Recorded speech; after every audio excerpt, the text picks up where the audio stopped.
Hey Finxters! In today's video you are going to learn how to estimate how much you should charge for a given freelance developing project. My name is Christian Meyer, I'm the founder of Finxter.com, and I always record my videos when I'm going for a walk in the forest because I love the forest. I have some time thinking clearly about my business. So in today's video I thought, okay, why not attacking this problem? So no matter whether you are a client or a freelancer, you have to find an estimate of the project's value. Okay, so for example, if you are a freelancer on Fiverr, you need to create some gigs. So for example, you can write gigs. I will write a small Python script for you, solving a simple data transformation problem or so. Then you need to estimate how much will this be worth for the client. So what should be the value of this gig? Because like it's a two-dimensional problem. If you set the value too high, then the client will probably not buy it. If you set it too low, then you will create an unprofitable business, and there's no such sin than creating an unprofitable business.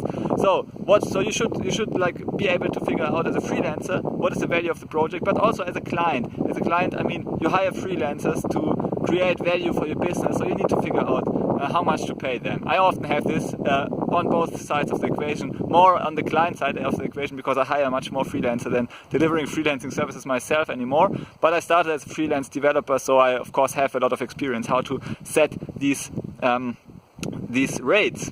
And believe it or not, most people get this completely wrong. So most people start with this employee mindset. They think of a project, and then in order to find the value, the monetary value they should charge for this project, they estimate how much time it would cost them to finish this project. And based on this estimation and estimation of their hourly rate or dream hourly rate, they just multiply it. So say it costs them 10 hours to write a Python script that scraps some data from a website and transforms it to an Excel sheet. Like say it costs them they estimate it costs them 10 hours.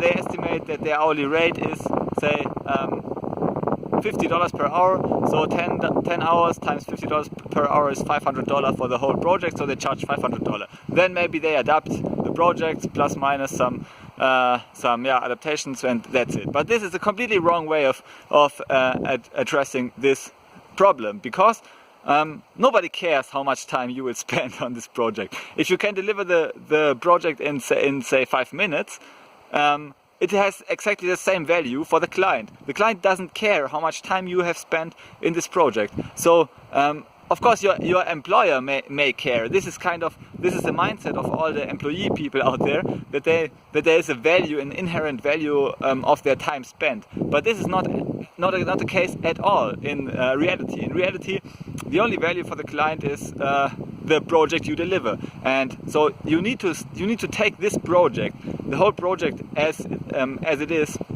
and calculate the expected business value out of this project. So this is step 1 out of 3 steps how to set an appropriate rate for your project. So the first one is to find the estimated business value of the project. So what do I mean with this? What is the estimated business value? So let's start with the business value. Say you have perfect knowledge. So you are like almighty. You know everything about the project. You know how it turns out. Then you will know exactly how much monetary value this project has delivered to the client, right? To the client's business. So for example, if you create a script that takes you 10 hours to code, and it saves 1 hour per week for the client, because then the client doesn't have to manually do it, but he just like uses your script to do it, and he saves 1 hour every week doing this. Okay, for like 2 years. So we have like 104 weeks. You save 1 hour per week, so we have saved 104 hours.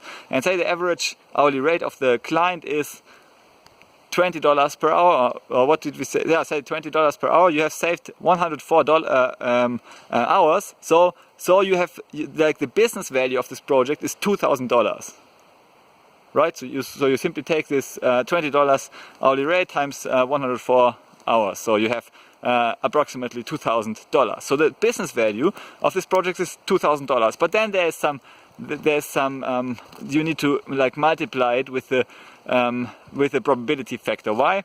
because you cannot be sure that this will really unfold. Yeah, you cannot be sure that the client will even use your project, or that it will even save him some money, or maybe the client will be out of business in a year or so.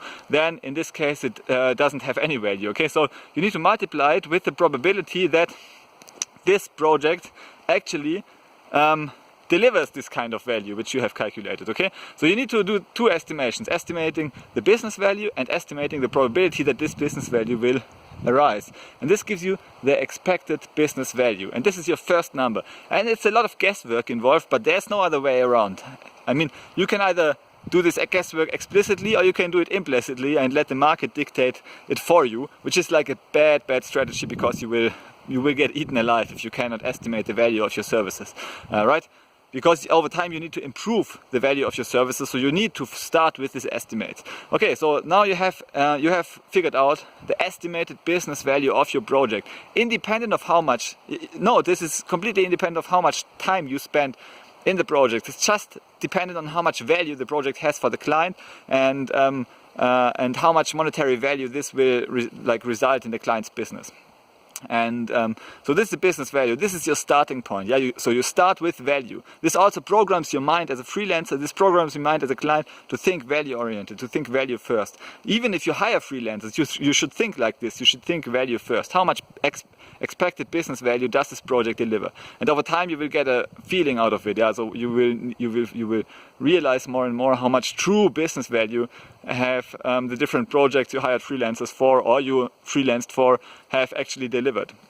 Okay, so you have the expected business value. This is step one, the most important step. Step two is then to adapt this business value, and now because now the estimated business value it's completely independent from the market realities, right? So for example, a freelancer that delivers the project that is very skilled, that has higher than average hourly rates, that is able to finish this project very quickly, and who is able to basically guarantee that the project will work, and who is also able to communicate well with the client, so they can they have a positive mental attitude, and the clients actually enjoy working together with them. All of these things have values, and you need to go over these 5 factors I've just mentioned, and then just add plus minus 10%, which will result in a value of plus minus 50%. And now you take this estimated business value from step 1 and multiply it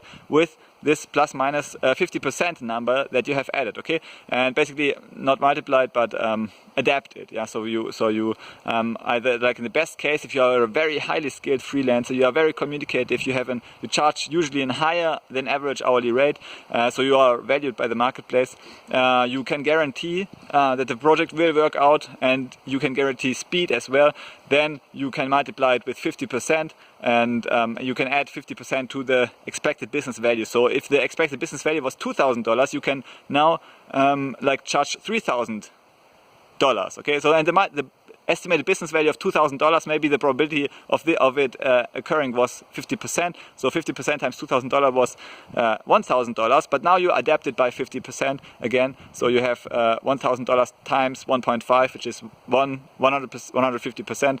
So is $1,500. Okay, I hope you could follow me. But it's just so you take the estimated business value from step 1, you multiply it with.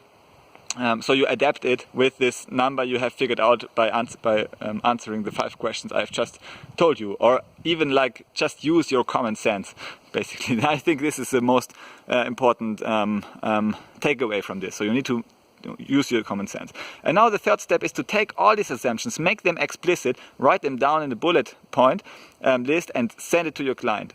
To talk to your client and ask him what are his estimations about this. What is the estimated business value for the client? You will learn a lot out of it. Actually, it's not just a good habit to figure out the perfect the perfect project rate. It's also a good habit to learn what the client is valuing and what the client doesn't value. And as a client, it's also good to know what are your freelancers value, how do they see themselves, so you learn about the market realities. And both as a client and as a freelancer, this is highly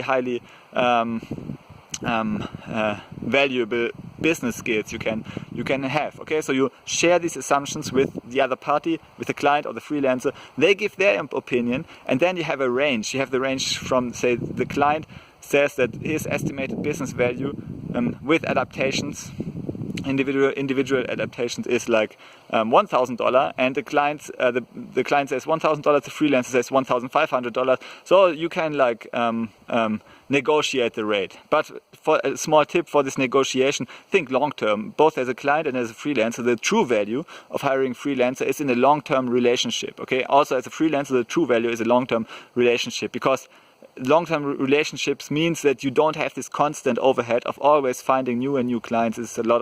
This drains your energy and drains your time, and it makes your freelancing business less and less attractive if you have to do this all over again. So therefore, the long-term relationship is much more important than this plus minus 10, 20, 30% of negotiation. So if you are in doubt, then just give it to the client, give it to the freelancer. Just try to implement a long-term relationship with the client. Okay, so with these 3 steps, you should be able to figure out the perfect rate for your project. The perfect rate you should charge for the project, or you should expect to pay freelancers for this project. If you want to learn more about freelancing and how to succeed in freelance developing, particularly with focus on Python development, then check out our book Leaving the Rat Race with Python, and also check out our Python Freelancer course, which will lead you to the six-figure earning levels of the average freelance developer in the US, focusing on the Python skills. So average Python freelancers earn well beyond 6 figures. It's just a statistical fact. And in the course we show you how the freelancers reach these earning potentials, starting as a complete beginner. Okay, check out these resources. I will give links in the description below. And thanks for watching. See you in the next video. Bye.